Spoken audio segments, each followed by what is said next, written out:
वे महापुरुष हुए जिनके जीवन प्रकाशित हुए हैं भक्ति अध्यात्म की ऊंचाई में। वो बचपन से श्री भगवान में लगे। त्रिपुरदास जी के घर में राजमंत्री पिता थे, पर बहुत ही सुंदर भक्ति के संस्कार थे। एक बार पिता के साथ आगरा से किसी कार्य के लिए गिरिराज आए, तो यहां ठाकुर श्री श्रीनाथ जी का दर्शन किया। ऐसा सुंदर रूप श्रीनाथ जी का कि नवीन किशोर अवस्था लुभायमान हो गए। बहुत हट किया, अब मैं नहीं जाऊंगा, इन्हीं के दर्शन करूंगा, इन्हीं के पास रहूंगा। वहां किसी परिचित से कहा, बालक है, हट करता है त्रिपुरदास, इसको हम छोड़ देते हैं 2-4-10 दिन यहाँ। देखो भगवान का विधान, यहाँ श्रीनाथ जी के दर्शन करेगा, फिर हम आदमी भेज देंगे, बुला लेंगे। अब वो दैवी योग से पीड़ित थे, पुत्र को यहाँ छोड़ दिया और वापस वो लौटे तो रास्ते में कुछ वैरी दल के राजसैनिक को दुष्टों ने घेर लिया, मार डाला, पिता को मार डाला। जब आपने सुना सूचना है कि तुम्हारे पिता को वैरी दल ने मार डाला है, तो श्रीनाथ जी की तरफ देखा और कहा, आपको हमारे पिता भी हो, मित्र भी हो, जीवन धन हो। हृदय में बड़ा आनंद हुआ कि चलो नाम मात्र का पिता अंतर्ध्यान हो गया, लेकिन मेरा जो अनंत जन्मों का पिता है उससे संबंध है। अब तो मेरे श्रीनाथ जी के सिवा कोई नहीं है। एकदम निश्चिंत हो गए। रोज प्रभु के सामने भाव विभोर होकर रोया करते, नौ किशोर अवस्था, कि प्रभु अब आपके सिवा हमारा कोई नहीं है। एक दिन वल्लभाचार्य भगवान आचार्य चरण, जिनके दुलारे लाडले श्रीनाथ जी हैं, वो सेवा में आए तो देखा है बालक बहुत एक दृष्टि से देखता है, रोता है। लाओ इस बालक को सामने लाए। ये है भगवत कृपा। जब भगवत कृपा होती है तब गुरु मिलते हैं, और जब गुरु कृपा होती है तब भगवान मिलते हैं। बुलाया और बच्चे पूछा कौन है, तो कहा अमुक राजमंत्री का पुत्र है, इनके पिता यात्रा में मारे गए हैं। और ये बहुत आसक्त चित्त होकर श्रीनाथ जी को देखते, श्रीनाथ जी से रोते। त्रिपुरदास जी ने साष्टांग दंडवत किया वल्लभाचार्य जी को और कहा, प्रभु मैं मात्र पितृहीन, न मेरे माता है न पिता है, मैं अनाथ बालक हूं, बस मेरे नाथ तो श्रीनाथ ही है, और आपके श्री चरणों का आश्रय दे दिया। प्रभु मुझ अनाथ दीनहीन को आप स्वीकार कर लीजिए। बहुत प्रसन्न हुए। इतना छोटी अवस्था में ऐसे शुद्ध शब्द, ऐसे भागवतिक चेष्टाएं। चलो आज अभी इसी क्षण में इसको दीक्षा देता हूं। आचार्य श्री वल्लभाचार्य विधि पूर्वक दीक्षा देकर ब्रह्म संबंध कराया।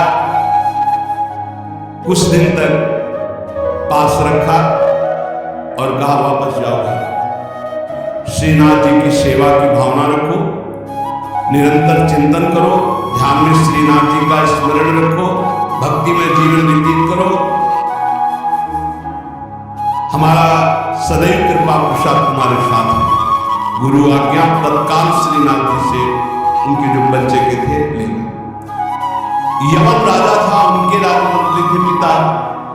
तो जब नौ किशोर अवस्था से थोड़ा बड़े हुए, इनके पिता का पद इनको दिया, राजमंत्री बना लिया। ये निश्चय किया त्रिपुरदास जी ने कि राजमंत्री पद से जो भी धन आएगा, मैं केवल सेवक की तरह प्रसाद से शरीर पोषण करूंगा, सारा धन संत सेवा और भगवंत सेवा में लगाऊंगा। वो श्रीनाथ जी के लिए नियम लिया, प्रतिज्ञा ली कि हर साल सर्दी में दगला बनवा कर रत्नों से, हीरो से जटित बढ़िया पोशाक, सर्दी की सुनहरे गोटे, सुंदर सुंदर रत्न जटित। अब चाहे करोड़ों के रत्न लग जाए, श्रीनाथ जी के लिए राजमंत्री थे, दगला भेजते और रोज संत सेवा होती त्रिपुरदास जी की। संत जन आते, प्रसाद आते, धन की यही साथ। जय जयकार हो, भगवान नाम कीर्तन हो, भगवत अनुरागी जना कर प्रसाद पावे, भगवान की आरती पूजा सेवा। धन्य है वो गृहस्थ, वो धन्य वो तीर्थ है उसका घर जिसके घर में भगवान की आरती होती, भगवान का नाम कीर्तन होता, आए हुए अतिथियों की सेवा होती है। श्रीनाथ जी भी बड़े रिजवार ठाकुर, बहुत खुश होकर के, प्रसन्न होकर के वो दगला धारण करते। श्री विठलनाथ जी श्री वल्लभाचार्य जी के पुत्र हैं। वो देखते कि और वस्त्र जब धारण कराते तो ठाकुर जी धारण करते हैं, लेकिन जब त्रिपुरदास जी का दगला धारण कराते तो ठाकुर जी प्रफुल्ल जाते हैं, प्रसन्न हो जाते हैं। भक्त के द्वारा प्रेम से दी हुई वस्तु भगवान बहुत भाव से स्वीकार करते हैं। सब दिन होत न एक समान। अब यवन बादशाह था, उसके पास द्वेषियों ने सूचना लगा दी कि ये राजमंत्री हैं, आपको पता नहीं है, आपके धन का बड़ा दुरुपयोग करते हैं, साधु महात्मा इनके यहाँ खाते रहते हैं और न जाने क्या क्या खूब लुटाते हैं, आपके यहाँ से वैभव चुराया जाता है।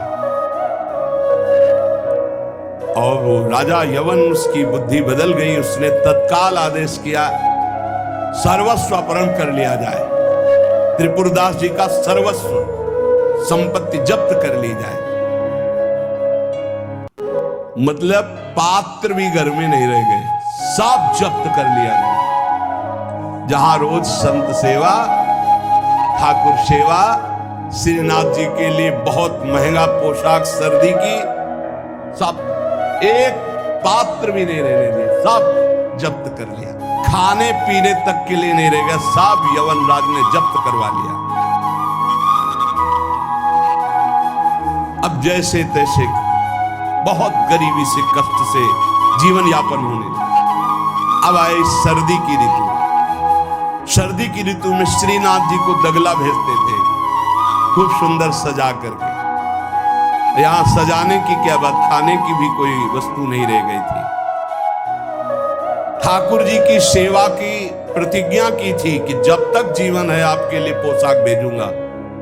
अब सर्दी में कैसे पोशाक भेजे, खाने के लिए भी नहीं। बहुत जोर जोर से रोना आया कि हम हर कष्ट सह सकते थे, लेकिन आपकी सेवा, ये जो सर्दी की पोशाक भेजने की थी, अब कैसे होगी आपकी सेवा। ये सेवा नहीं होगी तो मेरा जीना, क्योंकि मैंने नियम लिया था कि मैं अपने जीवन में जब तक जीऊंगा हर वर्ष आपको सर्दी के समय पोशाक भेजूंगा सर्दी की। आप ठाकुर जी से विनय करने लगे कि मैं सब कष्ट सह सकता हूं आपकी सेवा छोड़कर नहीं।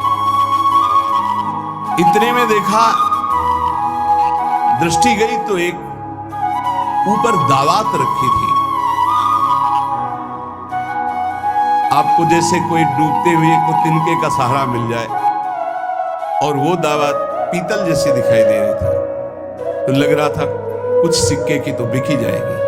दावत ली, बाजार में बेचने के लिए गए कि अगर ये बिक जाएगी तो थोड़ा भी कपड़ा मिल जाएगा तो नियम की तो पूर्ति हो जाएगी। भगवान अपने भक्तों को ऐसा कष्ट क्यों देते हैं? क्यों देते हैं? बड़े आराम से जय जयकार हो रही थी, संत सेवा हो रही थी, ठाकुर सेवा हो रही थी।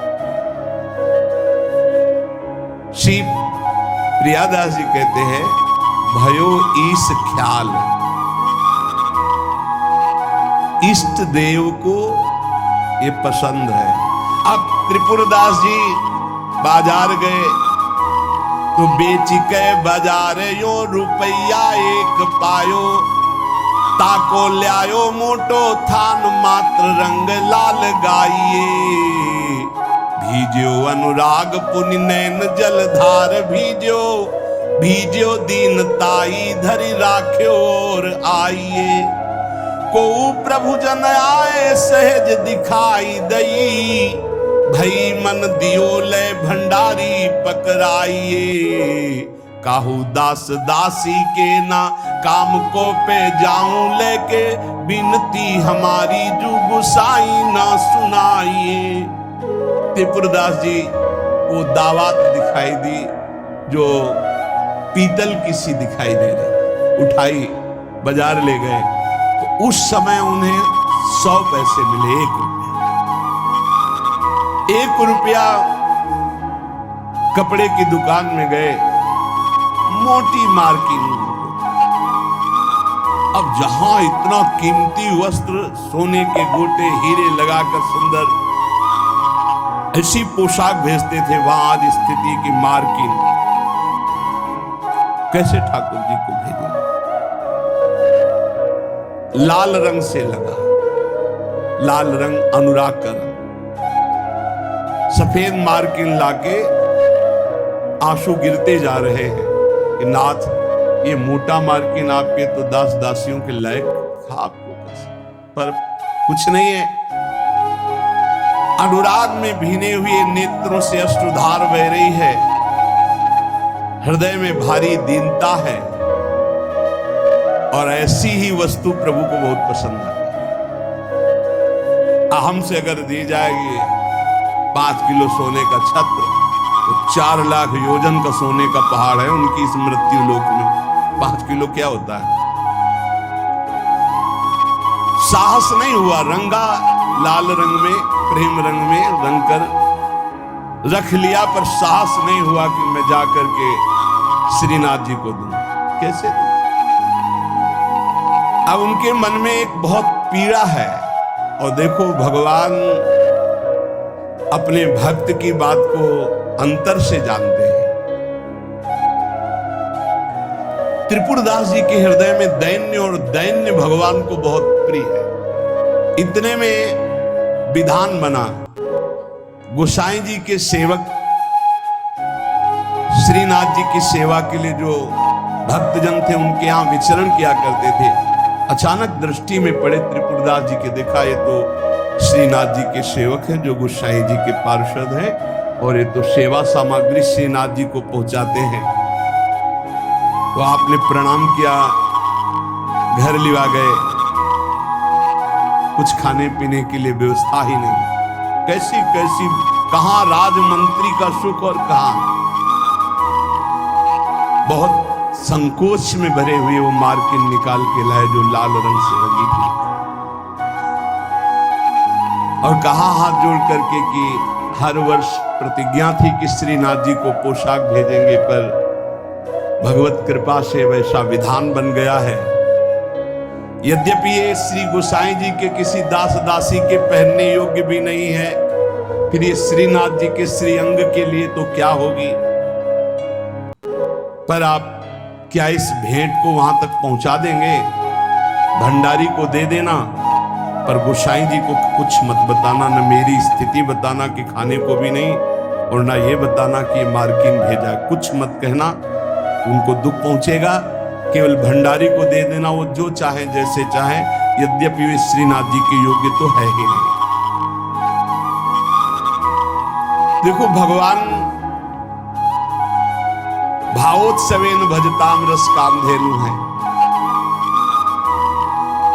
बड़ा हृदय में सुख हो रहा है उस वस्त्र को लेकर। वो जो भगवत पार्षद है, आज तक उनको ऐसी भेंट, इतनी इतनी भेंट मिलती थी श्रीनाथ जी के पास ले जाने के लिए, लेकिन ऐसा सुख नहीं होता था जैसा त्रिपुरदास जी ने रो करके जब मार्किन दी लाल रंग से रंग के, उनको एक अपार सुख हो रहा है। और दियो ले भंडारी कर राखे धरी पटवा पे, निपट स्नेही नाथ बोले अकुलाय के, भय हैं जड़ाए को बेगी ही उपाय करो, विविध ओढ़ाए अंग बसन सुहाय के। आज्ञा पुनि दइयो अंगीठी बारी दई, फिर वही भई सुनी रहे अति ही लजाए के। सेवक बुलाए कही कौन की कबाए आई, सबे की सुनाई एक बहीली बचाए के। त्रिपुरदास जी का वस्त्र लेकर बड़े प्रेम में डूबे हुए भगवत पार्षद गए और भंडारी जी से कहा कि आपसे तो कुछ छुपाव है नहीं, ये त्रिपुरदास जी का दिया हुआ वस्त्र है। यद्यपि बहुत कष्ट में उनका जीवन है, फिर भी उन्होंने ये सेवा भेजी। आप इस सेवा का आदर करना, अपमान मत करना कि कहीं फेंक दो, अरे मार्किन कहां ठाकुर जी के श्रीअंग पोशाक वेल। तो उन्होंने, भंडारी ने कहा कि इसका सही प्रयोग करेंगे। तो जो ठाकुर जी की पोशाक थी उसको बांधने के काम में ले लिया। उन नए वस्त्र जो मार्किन आई उसमें रखकर ठाकुर जी की पोशाक बांधकर और उसे अलमारी में रख दिया। परम स्नेही ठाकुर जी कांपने लगे। जब श्रृंगार हुआ तो सर्दी का समय था, कांपने लगे श्रीनाथ जी। जब श्री आचार्य चरण सेवा में गए तो कहने लगे मुझे बहुत जोर की ठंड लग रही है। ठाकुर जी बोलते हैं निज जनों से, जैसे हरिवंश महाप्रभु से राधा वल्लभ जी बात करते थे, बंचंद महाप्रभु से बात करते थे, बिहारी जी से स्वामी जी महाराज, विठल विपुल देव जी, बिहारिन देव जी। अब हम लोगों की जाकी रही भावना जैसी प्रभु मूर्ति देखी तिन तैसी। मुझे ठंड लग रही बहुत जोर की। बोले जय जय अभी उपाय करता हूं। तत्काल बड़े गरम गरम महंगे वस्त्र धारण कराए। ठाकुर जी फिर बोले बहुत ठंड लग रही है, बहुत ठंड लग रही। कहा जय जय अभी उपाय करते। तुरंत अंगीठी जलाई गई, सामने अंगीठी है से सुंदर नवीन कोमल उनके वस्त्र उठाए गए। ठाकुर जी फिर कांप कहते मुझे बहुत ठंडी लग रही। श्री विठलनाथ जी गोसाई जी समझ गए कि ये साधारण ठंड नहीं है, ये किसी भक्त के हृदय की जो पीड़ा है उसी की एक कपकपी है। गोसाई जी बहुत संकुचित होकर बोले जय जय अब क्या उपाय करूं। आपको सुंदर सुंदर दगला पहना दिया, सुंदर गरम वस्त्र उड़ा दिए, अंगीठी आपके साथ, फिर भी आप कह रहे हैं आपको ठंड लग रही। एकदम ध्यान गया। उन्होंने कहा किसी भक्त के वस्त्र का तो अपमान नहीं हो रहा है। सेवक को बुलाया, तत्काल बही खाता लाओ, इस वर्ष किसकी किसकी पोशाक आई है, किसकी नहीं आई। बही खाते में सुनाया गया, लेकिन त्रिपुरदास जी का नाम नहीं था। त्रिपुरदास जी का नाम इसलिए नहीं लिखा कि कोई पोशाक ही नहीं थी, मार्किन लाल रंग से भेजी गई थी। श्रीनाथ जी बड़े स्नेही हैं, बहुत प्यार करने वाले हैं। तो सुनी ना त्रिपुरदास बोले धन नाश भयो, मोटो एक थान आयो राख्यो है बिछाई के, ल्याओ बेगिया ही छिन मन की प्रवीण जानी, ल्यायो दुख मान ब्योति लई सो सिवाय के, अंग पहिराई सुखदाई का पे गाई जात, कही तब बात जाड़ो गयो भरी भाई के, नेह सरसाई ले दिखाई उर आई सबे, ऐसी रसिकाई हृदय राखी है बसाए के। विठलनाथ गोस्वामी जी ने कहा त्रिपुरदास जी का नाम नहीं सुनाया, हर वर्ष भेजते थे, क्या इस वर्ष पोशाक नहीं भेजी। सेवक ने कहा राजकोप के द्वारा सारा धन उनका नष्ट कर दिया गया, छीन लिया गया है, तो कुछ नहीं भेजा। नहीं भेजा है, मार्किन भेजी, लाल कपड़े में, लाल रंग में रंग करके कपड़ा आया है। वो ठाकुर जी की पोशाक लायक है नहीं, इसलिए ठाकुर जी की पोशाक रखकर उसमें गोसाई जी ने कहा अच्छा अच्छा अब समझ में आया, इसीलिए ठाकुर जी को ठंडी लग रही। अरे जल्दी वो कपड़ा लाओ, जल्दी कपड़ा लाओ। और तत्काल दर्जी को बैठाल कर तत्काल सिलवाया। और ठाकुर जी को जे ही अंग में धारण करा, ठाकुर जी मुस्कुरा दिए और बोले हाँ अब सर्दी दूर हो गई। बड़े रिझवार ठाकुर है। त्रिपुरदास जी का एक नियम था, वो श्रीनाथ जी के चरणामृत का रोज पान करते थे, हमेशा चरणामृत अपने पास रखते थे। बिना जवान में चरणामृत गए वो अन्न जल नहीं रखते थे। एक दिन संयोग की बात, जब आप भोजन करने के लिए गए तो जो श्रीनाथ जी के चरणामृत का पात्र था, वो जो चरणामृत मांगते थे मिल जाता था, सेवक देते थे। बोले आज तो चरणामृत खत्म हो गया। आपने कहा पहले क्यों नहीं बताया?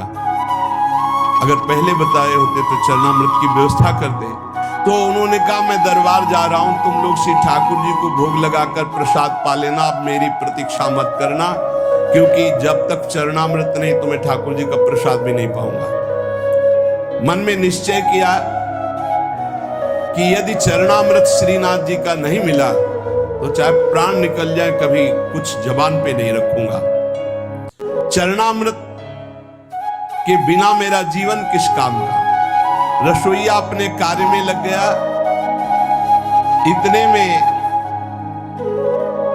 स्वयं श्रीनाथ जी 10 वर्ष के बालक का रूप रहकर पात्र में चरणामृत अपना जतिपुरा से वहां पहुंचे और कहा सुनो, ये 3 पात्र रखे, त्रिपुरदास जी को बता देना, इसमें श्रीनाथ जी का चरणामृत, इसमें महाप्रभु वल्लभाचार्य जी का चरणामृत, और ये तीसरे पात्र में श्रीनाथ जी का उच्छिष्टामृत। उनको बुला लो और पवाओ।